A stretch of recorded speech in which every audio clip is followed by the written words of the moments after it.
എല്ലാവർക്കും പുതിയൊരു വീഡിയോയിലേക്ക് ഒരിക്കൽ കൂടി സ്വാഗതം. ഇന്ന് ഞാൻ കാണിക്കാൻ പോകുന്ന സെൻട്രൽ ജയിലിലെ ചില കാഴ്ചകളാണ്.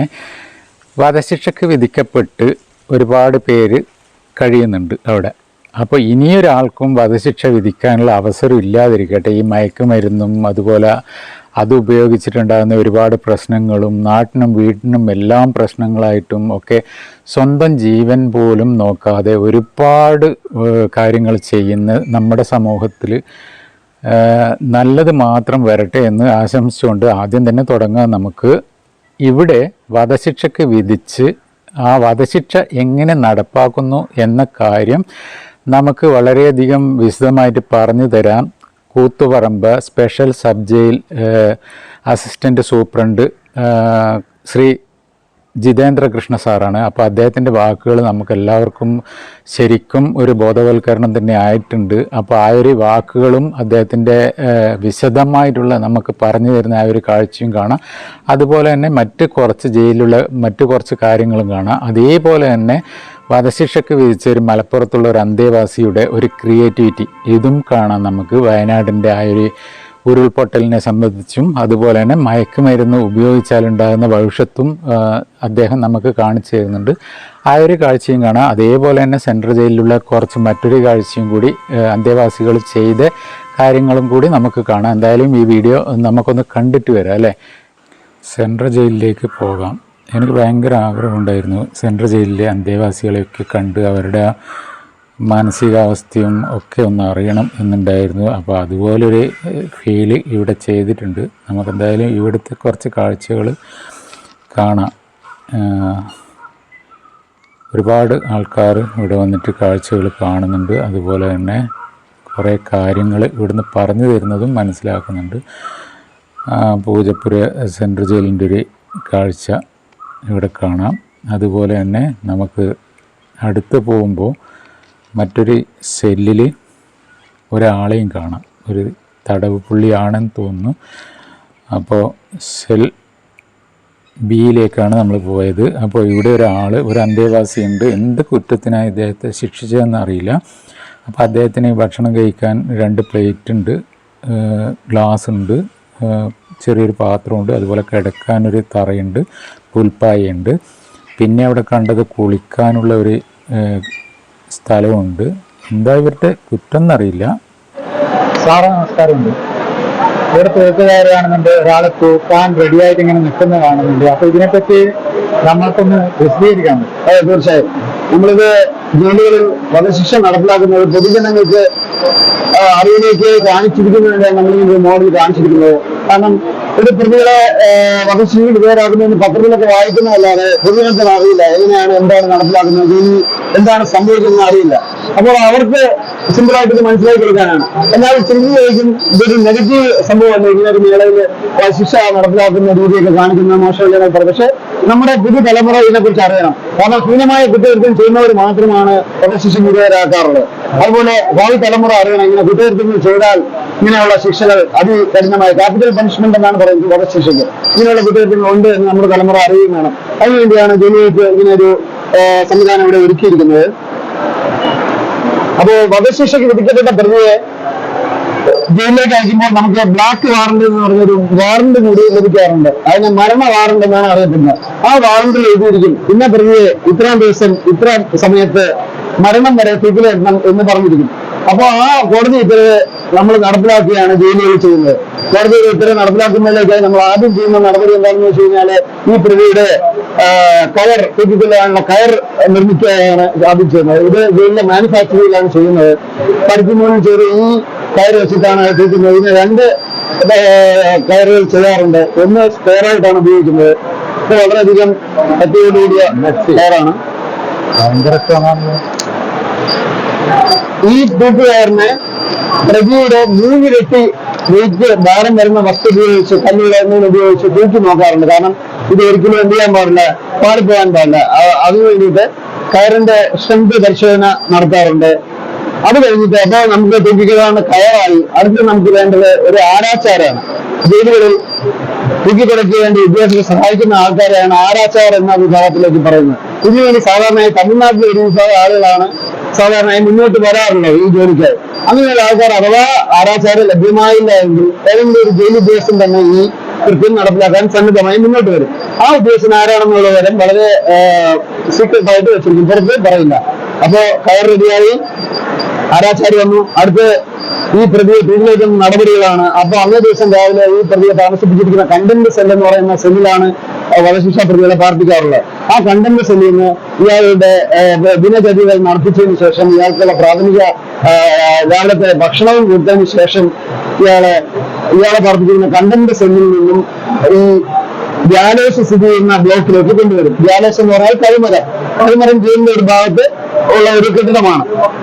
അതിനകത്തേക്ക് കൊണ്ടുവരുമ്പോൾ ഇയാളുടെ മുഖം മാസ്ക് കറുത്ത തുണി ഉപയോഗിച്ച് മറയ്ക്കാറുണ്ട്. കാരണം എന്താണെന്ന് വെച്ചാൽ കഥകൾ തുറന്ന് ഈ ഗ്യാലേസിനുള്ളിലെ ഈ കരിമരവും കയറുമൊക്കെ കാണുമ്പോൾ ഉണ്ടാകുന്ന പരിഭ്രാന്തി, അങ്ങനത്തെ സംഭവവാസികൾ ഒഴിവാക്കാൻ വേണ്ടിയിട്ടാണ് ഇയാളുടെ മുഖം മറച്ചിട്ട് അകത്തേക്ക് കൊണ്ടുവരുന്നത്. ഈ സമയത്ത് ജയിൽ സൂപ്രണ്ട്, ജയിൽ ഡോക്ടർ, അതുകൂടാതെ മജിസ്ട്രേറ്റ് തുടങ്ങിയ സെലക്ടഡ് ആയിട്ടുള്ള കുറച്ച് ആൾക്കാർ മാത്രം ഇതിനകത്ത് സന്നിഹിതരായിരിക്കും. ബാക്കിയുള്ളവർക്കാർക്കും ജയിൽ ഉദ്യോഗസ്ഥർക്ക് പോലും ഈ ഗ്യാലേസിനുള്ളിലേക്ക് ഈ സമയത്ത് പ്രവേശനം ഉണ്ടായിരിക്കുന്നതല്ല. അതിനുശേഷം ഈ പ്രതിയെ ഇതുപോലെ ഗ്യാലേസിന് കീഴെ കൈമരത്തിന് കീഴെ കൊണ്ടു നിർത്തിയതിനു ശേഷം ഇയാളുടെ കുറ്റം വായിച്ചു കേൾപ്പിക്കുകയും ഇയാളുടെ പെറ്റീഷനുകൾ, അപ്പീൽ പെറ്റീഷനുകൾ ഹൈക്കോടതിയും ബഹുമാനപ്പെട്ട സുപ്രീം കോടതിയും തള്ളിയതിനാലും ബഹുമാനപ്പെട്ട രാഷ്ട്രപതിക്ക് സമർപ്പിച്ച ദയാഹർജി തള്ളിയതിനാലും താങ്കളുടെ വധശിക്ഷ നടപ്പിലാക്കാൻ പോകുന്നു എന്നുള്ള ഇയാളെ അറിയിക്കുകയും, എന്നിട്ട് ആരാച്ചാരുടെ അടുത്ത ജോലി എന്താണെന്ന് വെച്ചാൽ ഇയാളുടെ കഴുത്തിൽ കുരുക്ക് മുറിക്കുക എന്നുള്ള ജോലിയാണ്. കഴുത്തിൽ കുരുക്ക് മുറിച്ചതിനു ശേഷം ഇയാളുടെ കൈകൾ പുറകിലേക്കായി ബന്ധിക്കും. കാലുകളൊപ്പം കൂട്ടിക്കെട്ടുകയും ചെയ്യും. അതിനുശേഷം കോടതി പറഞ്ഞിരിക്കുന്ന ആ കൃത്യസമയം ആവുമ്പോഴേക്കും ജയിൽ സൂപ്രണ്ടിന്റെ നിർദ്ദേശാനുസരണം ആരാച്ചാരി ഈ ലിവർ വലിക്കുന്ന ജോലിയാണ് ചെയ്യുന്നത്. അടുത്തതായിട്ട്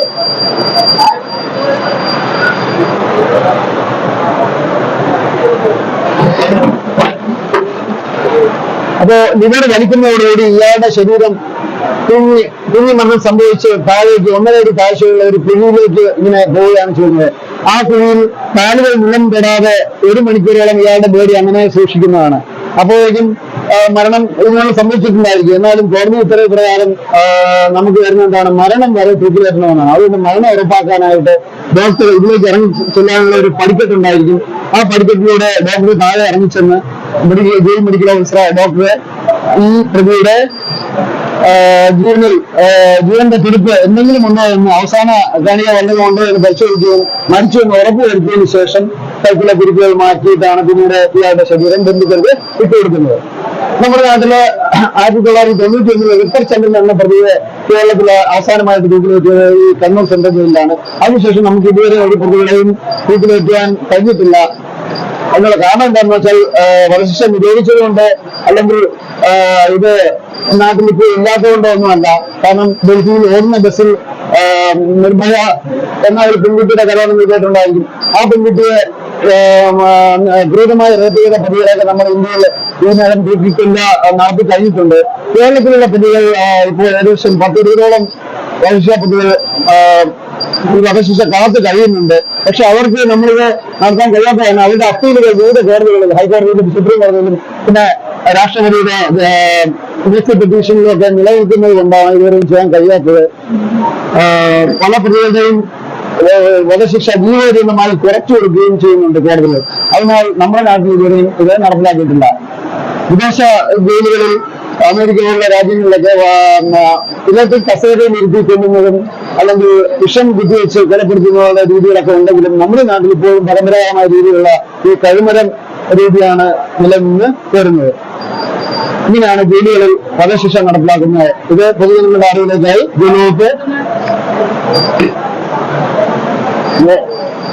പൊതുജനങ്ങളുടെ അറിവിലേക്കായി ജയിലിലേക്ക് നിർമ്മിച്ച ഒരു ഡെമോൺസ്ട്രേഷനാണ് ഇത്. കണ്ണൂർ സെൻട്രൽ ജയിലില് വധശിക്ഷയ്ക്ക് വിധിക്കപ്പെട്ട് സെൻട്രൽ ജയിലില് ശിക്ഷയിൽ കഴിയുന്ന മലപ്പുറത്തുള്ള ഒരു അന്തേവാസിയുടെ വയനാട് ദുരന്തത്തിന്റെ പശ്ചാത്തലത്തിൽ മുണ്ടക്കൈ ചൂരൽമല മേഖലയിലുണ്ടായ ഉരുൾപൊട്ടലിന്റെ ഒരു ദൃശ്യാവിഷ്കാരമാണ് ഇത് കാണുന്നത്.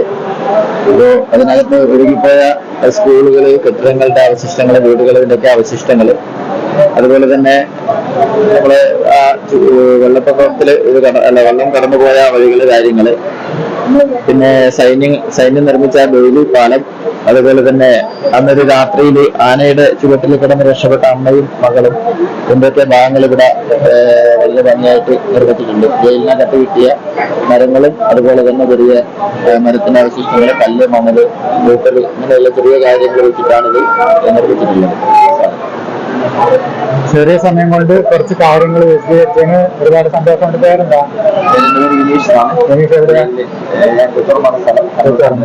എന്നാലും ഒരുപാട് സന്തോഷമുണ്ട്. ഇത് നിർമ്മിച്ച അന്തേവാസി എന്ന് പറഞ്ഞു കഴിഞ്ഞാല് പ്രകൃതിയുമായി കൂടുതൽ ഇണങ്ങിച്ചേർന്നുകൊണ്ട് ഏത് രീതിയിലാണ് അതൊക്കെ കിട്ടാവുന്ന വസ്തുക്കൾ മുഴുവൻ ജയിലിൽ പാഴ്വസ്തുക്കളായിട്ട് വെച്ചിരിക്കുന്ന സാധനങ്ങളാണ് ഇത് മുഴുവൻ ഉപയോഗിച്ചിരിക്കുന്നത്. മരത്തിന്റെ ചെറിയ ഭാഗങ്ങള് അവിടെ ഒഴിവാക്കിയിട്ട മരത്തിന്റെ ഭാഗങ്ങൾ, അതുപോലെ തന്നെയുള്ള മരത്തിന്റെ മുകളിൽ പറ്റിപ്പിടിക്കുന്ന ചെറിയ കൂട് പോലെയുള്ള വസ്തുക്കൾ, അതൊക്കെ വെച്ചിട്ടാണ് ഇത് നിർമ്മിച്ചിരിക്കുന്നത്. അവിടെ ചിരട്ട, പിന്നെ ചെറിയ കല്ലുകളൊക്കെ പച്ച വെച്ചൊട്ടിച്ചിട്ടുള്ള ഒരു രീതിയിലാണ് ഇത് ചെയ്തിട്ടുള്ളത്. അതുപോലെ തന്നെ അതിനപ്പുറത്തായിട്ട് ഒരു ലഹരിക്കെതിരെയുള്ള ഒരു ഇൻസ്റ്റലേഷൻ നടത്തിയിട്ടുണ്ട്. ലഹരിയുടെ ഉപയോഗം കാരണം മനുഷ്യൻ ഏത് രീതിയിൽ വളരെ ദാരുണമായിട്ടുള്ള അവസ്ഥയിലേക്കാണ് പോകുന്നത്, അവസാനം മരണത്തിന് കീഴടങ്ങുന്നത് ഒരു സരസയ്യയുടെ രീതിയിലാണ് അത് അവതരിപ്പിച്ചിരിക്കുന്നത്.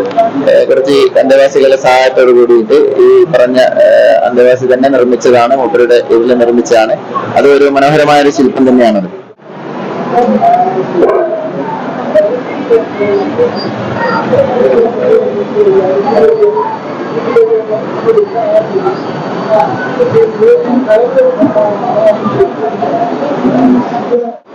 അനാവശ്യമായ ലഹരി ഉപയോഗിച്ചാൽ ഇങ്ങനെയൊക്കെയാണ് ഉണ്ടാവുക. ഇതൊക്കെ കണ്ടിട്ട് എല്ലാവരും ലഹരിയിൽ നിന്ന് പിന്തിരിഞ്ഞു പോകും.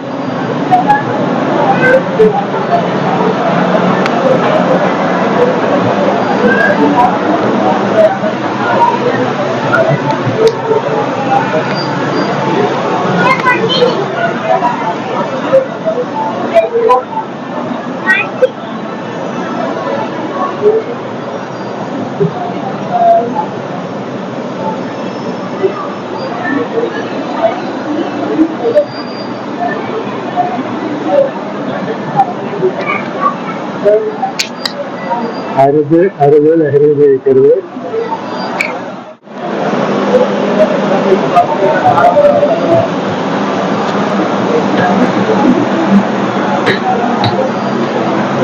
ജയിലിലെ അന്തേവാസികളെ ഉണ്ടാക്കിയാണ് മൊത്തം. ജയിലില് കണ്ണൂർ സെൻട്രൽ ജയിലിലെ അന്തേവാസികളുടെ നിർമ്മാണ പ്രവർത്തനമാണ് ഇതെല്ലാം. ഷർട്ടുകൾ, ബാമ്പുവിൽ ഉണ്ടാക്കിയിരിക്കുന്ന ശില്പങ്ങൾ,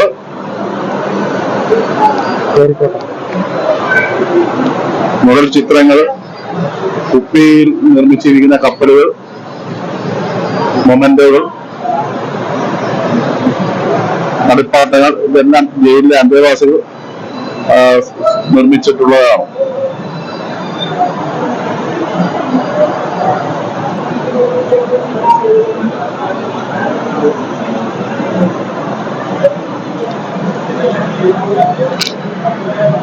സാറേ, ഇതെല്ലാം സെയിലിനുള്ളതാണ് കേട്ടോ, സെയിലിനുള്ളതാണ്. ഇതൊക്കെ അന്തേവാസി ഉണ്ടാക്കിയാണ് അല്ലേ? ഈ പെയിന്റിങ്ങും ഒക്കെ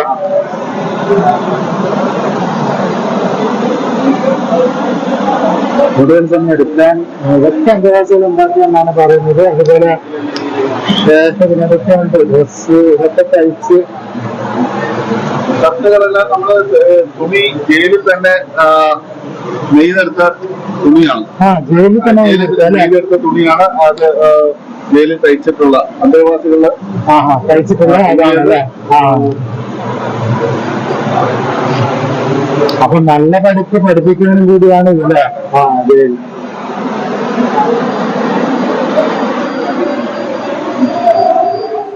അപ്പോൾ ഇതാണ് വധശിക്ഷയ്ക്ക് വിധിച്ച് കഴിഞ്ഞ് വധശിക്ഷ എങ്ങനെ നടപ്പാക്കുന്നു എന്ന ഒരു കാഴ്ച നമുക്ക് വിശദമായിട്ട് പറഞ്ഞു തന്നിട്ടുണ്ട്. അദ്ദേഹത്തിനും മറ്റൊരു പോലീസുകാരനും ഒരുപാട് നന്ദിയുണ്ട്. ഈ വീഡിയോ, ചെറിയ വീഡിയോ എല്ലാവരും കണ്ട് കുറച്ചെങ്കിലും ഒരു മനസ്സിലായിട്ടുണ്ടാവുമെന്ന് വിചാരിക്കുന്നു. ഇനിയൊരു കുറ്റകൃത്യങ്ങളും നാട്ടിലും മറ്റ് സ്ഥലങ്ങളിലും ഒന്നും ഇല്ലാതിരിക്കട്ടെ. എല്ലാവരും നന്നായി ജീവിക്കാനുള്ള ഒരു അവസ്ഥയുണ്ടാവട്ടെ. അപ്പോൾ അടുത്തൊരു നല്ല വീഡിയോ ആയിട്ട് വീണ്ടും കാണുമ്പോഴേക്കും എല്ലാവർക്കും നല്ലത് മാത്രം സംഭവിക്കട്ടെ എന്ന് ആശംസിച്ചുകൊണ്ട് തൽക്കാലം ഈ വീഡിയോ ഇവിടെ